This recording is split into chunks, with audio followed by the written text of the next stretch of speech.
kalian hari ini. Hari ini cuacanya agak mendung, jadi sangat segar kalau dipakai untuk belajar. Silahkan kalian memulai menyiapkan buku-buku dan perlengkapan belajar yang lainnya. Walaupun kalian masih tetap belajar dari rumah, semoga kalian semua memiliki semangat yang tinggi untuk belajar sendiri dengan difasilitasi dengan materi yang diberikan oleh Bapak Ibu. Untuk hari ini saya akan melanjutkan ke materi gerak lurus berubah beraturan. Untuk yang kelas 8, minggu lalu saya sudah memberikan materi tentang gerak lurus beraturan. Nah, untuk kali ini, untuk minggu ini saya akan lanjutkan dengan gerak lurus berubah beraturan. Jadi kalian harus ikutin terus video saya hari ini untuk bisa memahami teori karena ini adalah materi fisika. Oke, silakan diikuti terus ya. Oke, anak-anakku semua, kita akan melanjutkan materi pembelajaran IPA di materi gerak. Minggu lalu saya sudah menjelaskan tentang konsep gerak lurus beraturan. Nah, untuk pertemuan minggu ini kita akan masuk ke gerak lurus berubah beraturan atau disingkat dengan GLBB. Apa yang membedakan antara GLB dan GLBB? Mungkin kalian bisa melihat sebuah ilustrasi yang ada di jalanan. Ketika kalian mengendarai motor atau ketika kalian berada di dalam mobil, kalau mobil itu berjalan di jalanan yang lengang atau yang sepi, maka mobil berjalan dengan kecepatan konstan. Jadi flat kecepatannya sekitar misalnya 40 km per jam. Tidak ada perubahan kecepatan mobil, tidak menaik atau tidak turun. Itu disebut mobil bergerak dengan gerak lurus beraturan atau GLB karena kecepatannya konstan. Nah, ketika kalian berada di dalam mobil itu, kemudian mobil akan berhenti, otomatis sopir akan menurunkan kecepatan atau menurunkan laju mobilnya, sehingga lambat laun kecepatan mobil akan menurun dan akhirnya berhenti. Dari kecepatan semula misalnya 40 km per jam hingga mobil berhenti di kecepatan 0 km per jam, itu artinya mobil mengalami penurunan kecepatan. Berarti mobil mengalami gerak lurus berubah beraturan. Nah, sampai di sini kalian paham ya perbedaan antara GLB dan GLBB. Kita lihat di slide. Kalau di GLB atau gerak lurus beraturan itu kecepatannya konstan, di GLBB atau gerak lurus berubah beraturan ada perubahan kecepatan yang secara teratur. Jadi ada perubahan kecepatan, itu kuncinya di konsepnya. Dengan adanya perubahan kecepatan itu, maka muncullah percepatan. Di benak kalian pasti akan tuing muncul banyak tanda tanya, apa lagi ini? Oke, pelan-pelan ya, saya akan jelaskan pelan-pelan. Saya tahu bahwa materi fisika itu di beberapa siswa mengatakan materi fisika itu bikin kita mumet. Sudah kita ketemu dengan matematika, menghitung. Di IPA kita ketemu lagi dengan pelajaran menghitung. Oke, saya akan jelaskan satu persatu nanti.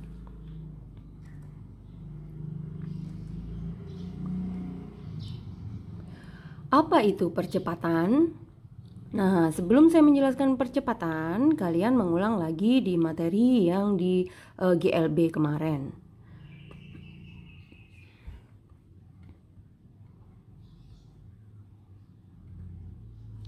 Di GLB kalian mempelajari ada beberapa simbol. Yang pertama adalah jarak atau perpindahan aja ya.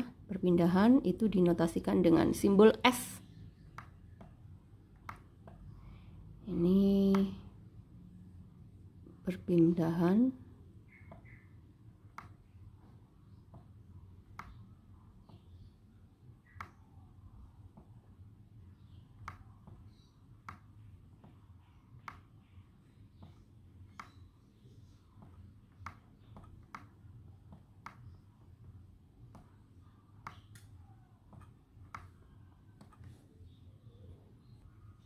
Oke, saya langsung aja biar nggak lama nulisnya kayak liliput ini. Nah, ini untuk yang V sama dengan S per T itu adalah rumus ketika kalian menghitung atau mempelajari di GLB, gerak lurus beraturan. V adalah kecepatan, S adalah perpindahan, dan T adalah waktu.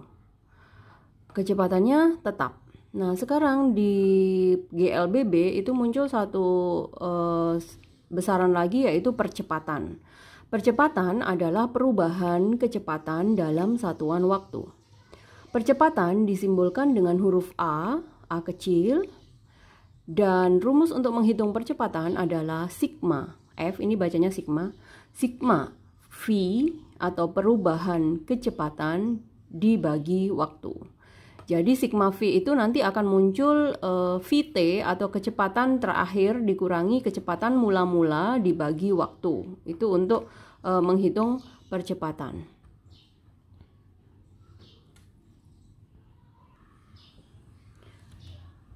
Nah, sebagai satu contoh.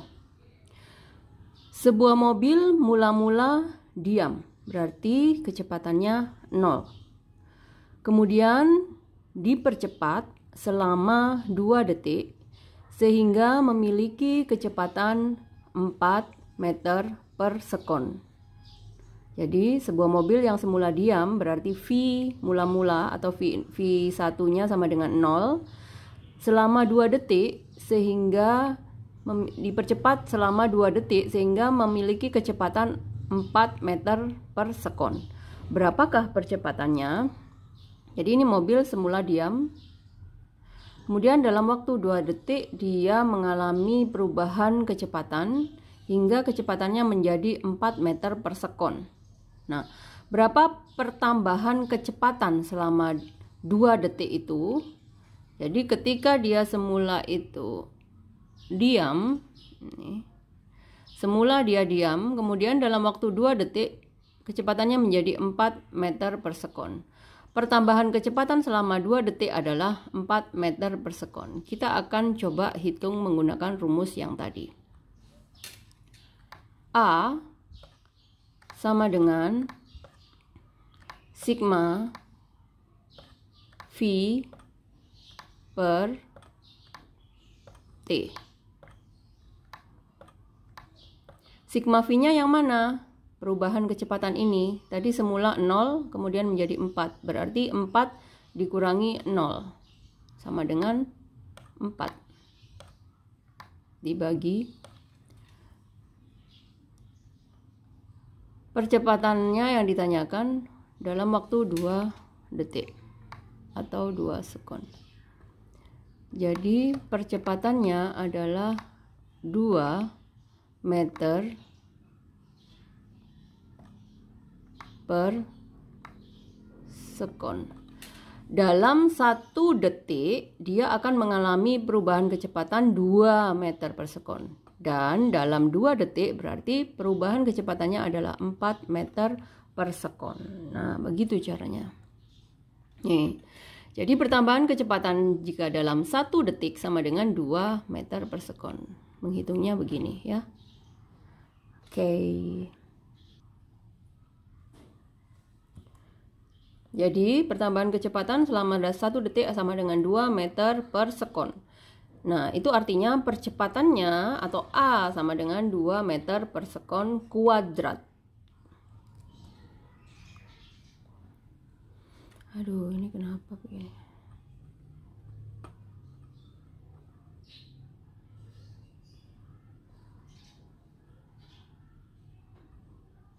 Oke, sekarang kita ubah. Oh, kenapa lagi angka 8-nya di sini nih? Sebentar ya. Oke, sekarang ilustrasi soal yang berbeda. Sebuah mobil mula-mula diam, berarti sama. V0 sama dengan 0. Kemudian, mobil tersebut dipercepat selama 8 detik sehingga memiliki kecepatan 40 meter per sekon. Detik sama dengan sekon ya. Berapakah percepatannya? Oke, kita akan coba lagi. Salah. Kita akan coba.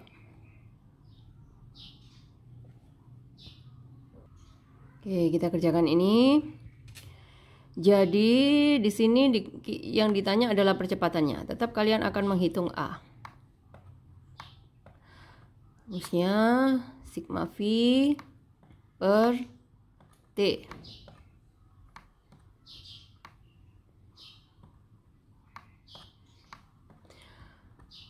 Kecepatannya 40 dikurangi 0, karena dari posisi diam berarti 40. Dibagi, ini dipercepat selama 8 detik, berarti waktunya 8. Nah, berapakah 40 dibagi 8? Jangan pula membagi masih bingung ya. Jadi memang untuk mempelajari fisika itu syarat mutlaknya matematikanya harus paham sekali gitu. Oke, jadi jawabannya adalah 40, perubahan kecepatannya 40 dikurangi 0 kan 40, dibagi waktunya 8 sama dengan 5 meter per sekon kuadrat. Gitu ya. Oke, sudah paham belum sampai di sini? Oke, kalau sudah paham, sekarang satu soal ini silahkan dicatat, kemudian nanti tulis jawabannya di buku tulis IPA. Oke, ini soalnya. Sebuah mobil mula-mula memiliki kecepatan 5 meter per sekon. Kemudian dipercepat selama 3 detik sehingga memiliki kecepatan 20 meter per sekon. Berapakah percepatannya? Cara mengerjakannya sama persis seperti tadi ya. Yang harus kalian perhatikan cuman ini. Kalau yang tadi mobil dari posisi diam. Kalau sekarang mobil mula-mula memiliki kecepatan 5 meter per sekon. Kemudian dia dipercepat selama 3 detik sehingga kecepatannya mencapai 20 meter per sekon. Berarti ini V1, yang ini V2. Kalian hitung dulu sigma V-nya. Kemudian ini T, 3 detik. Oke, silakan dikerjakan. Satu soal ini dicatat dulu soalnya, kemudian dikerjakan. Oke, sekarang perhatikan grafik. Ini adalah sebuah grafik kecepatan terhadap waktu. Pakai laser point dulu. Di sumbu Y ada kecepatan, satuannya meter per sekon, dan di sumbu X ada waktu dengan satuan sekon. Kecepatan simbolnya V dan waktu simbolnya T. Berarti kalau kecepatan terhadap waktu ini munculnya adalah percepatan. Nah, kita akan cek. Saat kecepatannya 2 meter per sekon, waktunya 1. Berarti 2 dibagi 1, 2. Saat kecepatannya 4, waktunya 2. Berarti percepatannya 4 dibagi 2, 2. Saat kecepatannya 6, waktunya 3. 6 dibagi 3, 2. Dan terakhir 8 dibagi 4, 2. Nah, dari sini kalian bisa lihat bahwa ketika sebuah kendaraan atau sebuah benda itu mengalami perubahan kecepatan secara konstan atau percepatannya itu meningkat terus tapi tetap, maka disebut benda itu mengalami gerak lurus berubah beraturan yang dipercepat. Tadi kan di sini kecepatannya dari 2, 4, 6, 8. Perubahan kecepatannya semakin meningkat. Itu disebut bendanya mengalami gerak lurus berubah beraturan dipercepat. Gitu. Jadi GLBB itu dibagi menjadi 2. Ada GLBB dipercepat dan ada GLBB diperlambat. Perbedaannya apa? Kalau yang dipercepat maka kendaraan itu atau benda itu mengalami perubahan kecepatan yang semakin tinggi. Dan untuk yang GLBB diperlambat itu perubahan kecepatannya menjadi semakin rendah atau biasa disebut dengan perlambatan. Perlambatan itu terjadi jika misalnya kendaraan itu dari posisi berjalan kemudian dia direm hingga dia posisi terakhirnya adalah 0 atau kecepatannya menjadi 0. Maka itu disebut mobil mengalami GLBB diperlambat. Perlambatan itu notasinya atau simbolnya tetap A namun nilainya nanti negatif. Jadi kalau A bernilai negatif itu menunjukkan benda mengalami gerak lurus berubah beraturan diperlambat. Begitu. Nah, ini saya berikan satu contoh untuk GLBB yang diperlambat. Sebuah mobil, tunggu, saya nyalain dulu pointernya. Sebuah mobil yang pada awalnya bergerak dengan kecepatan 20 meter per sekon, tiba-tiba mobil mengerem dan diperlambat sebesar 2 meter per sekon kuadrat. Berapakah lama mobil itu berhenti? Maka yang ditanya ini adalah waktunya. Ini perlambatannya sudah ada 2 meter per sekon. Berarti oke. Kita tetap masukkan ke rumus ini. A sama dengan sigma V per T. Yang ditanyakan apa? Lama, berarti waktu. Yang ditanyakan adalah T. T sama dengan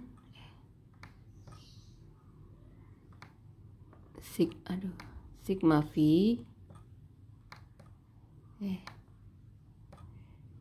dibagi A. Oke, kita kerjakan. Berapa sigma V-nya? Nih. Mobil semula bergerak dengan kecepatan 20 meter per sekon hingga direm sampai berhenti. Berarti kecepatan mobil terakhirnya adalah 0. Berarti 0 dikurangi 20. Kita nggak usah menggunakan minus lagi, karena minus itu kalau di nilai A-nya itu negatif, itu menunjukkan mobil mengalami perlambatan. Kalau di sini kita tulis aja 20. 20 dibagi, perlambatannya 2, berarti dibagi 2. 20 dibagi 2 sama dengan 1. Tambah 0, jadi berapa lama waktu mobil itu berhenti? 10 sekon gitu. Kok bisa tinggal sekon aja? Kenapa bisa tinggal sekon aja? Caranya adalah, nah ketika V ini meter per sekon, waktu sekon. Kemudian ketika pertanyaannya adalah waktu, V-nya meter per sekon, A-nya meter per sekon kuadrat. Meter per sekon dibagi meter per sekon habis, tinggal S saja. Kita lihat kuncinya.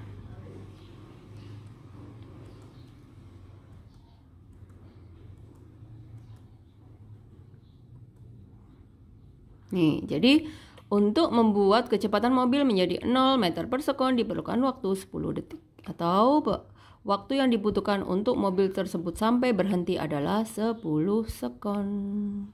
Oke, sudah jelas ya? Oke, jadi kesimpulan untuk GLBB saya berikan di sini. Jadi GLBB itu adalah gerak lurus berubah beraturan, di mana ada perubahan kecepatan, sehingga yang semula kecepatannya itu misalnya mula-mula itu 0 menjadi kecepatan berapa, atau dari kecepatan tertentu dia menjadi 0. Dari situ GLBB itu dibagi menjadi 2, ada GLBB yang dipercepat dan ada GLBB yang diperlambat. Untuk GLBB yang dipercepat berarti kecepatan mula-mula 0, kemudian berubah menjadi kecepatan lebih tinggi. Dan untuk GLBB yang diperlambat dari kecepatan tertentu hingga menjadi kecepatannya 0. Nah, untuk grafiknya, misalnya ini adalah grafik pergerakan dari sebuah kendaraan dari A sampai di gambar yang kedua, itu berarti mobil mengalami perubahan kecepatan. Kecepatannya menjadi lebih tinggi. Kemudian di titik B mobil bergerak konstan, kemudian di titik C mobil mengalami gerakan dari kecepatan tinggi menjadi sampai 0 atau menjadi berhenti. Berarti kalau dari A ke B itu kecepatannya meningkat, berarti GLBB dipercepat. Kemudian untuk yang di B itu grafiknya, geraknya adalah yang konstan, dan yang C adalah diperlambat sampai dia berhenti gitu. Jadi kalau dibuat dalam bentuk grafik, grafik kecepatan terhadap waktu. Grafiknya seperti ini. PQ adalah GLBB dipercepat, QR adalah GLB, dan RS adalah GLBB diperlambat. PQ adalah GLBB dipercepat, QR adalah GLB, dan RS adalah GLBB diperlambat. Seperti itu ya. Oke, untuk materi GLBB saya cukupkan sekian. Kalian bisa ulang kembali materinya untuk memahami, dan silakan membaca di teori di buku. Kemudian untuk latihan soal nanti saya berikan dalam bentuk LKPD. Oke, terima kasih. Wassalamualaikum warahmatullahi wabarakatuh. Selamat pagi.